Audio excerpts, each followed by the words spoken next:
Well, good afternoon. This is Betty Meredith, President of the Retirement Resource Center, a retirement education and training company for financial professionals, their clients, and consumers. And I'm happy to be your host today for Confidence Counts, How Advisors Boost Retirement, presented by Dr. Eric Ludwig, PhD, CFP, RICP, and he is the Assistant Professor of Retirement and the Director of the Center for Retirement Income at the American College. So many Americans still approach retirement with uncertainty and anxiety.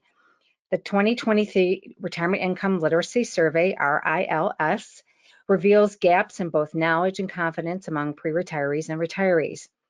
These gaps can lead to poor decision-making, reduced plan adherence, and lower satisfaction in retirement.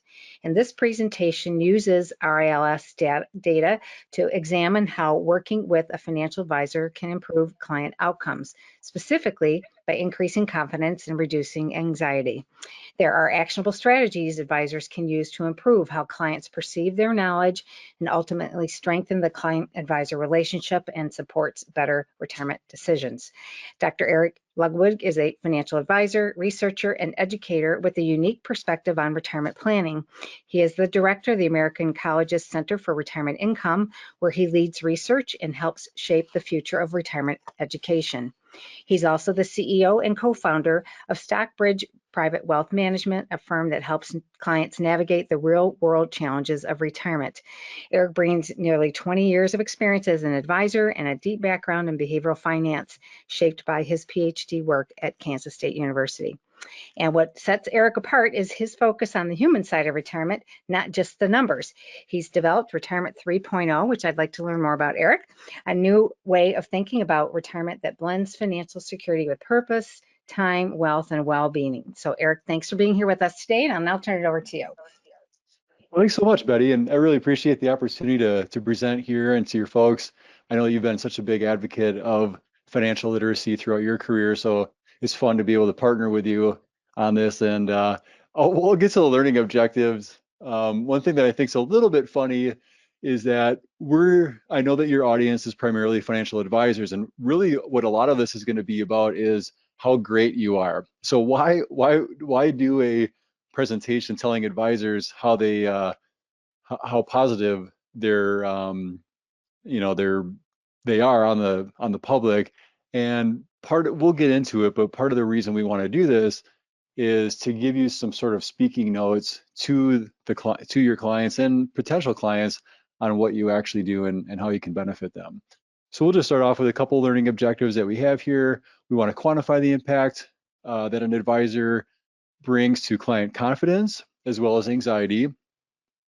We want to show how clients' perceptions of advisor knowledge, that's kind of how smart you are, right? How that influences their confidence in you, as well as their plan.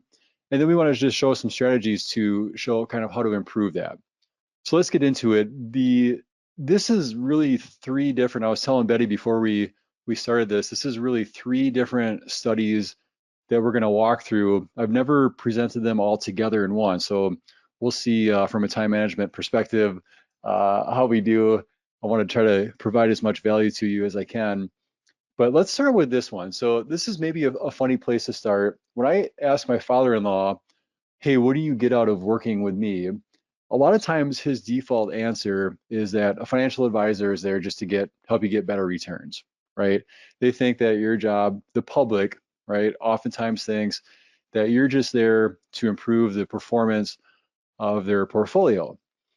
And a lot of clients think that investment performance is also what's most important to them.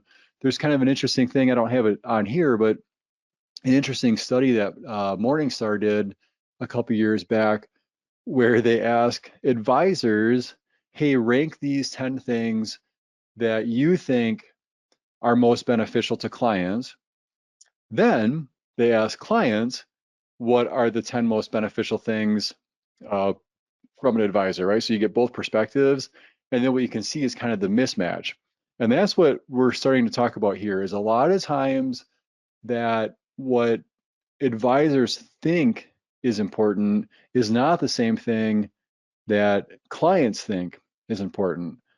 And what we think is that a lot of the value that an advisor brings is not the things that show up on financial statements.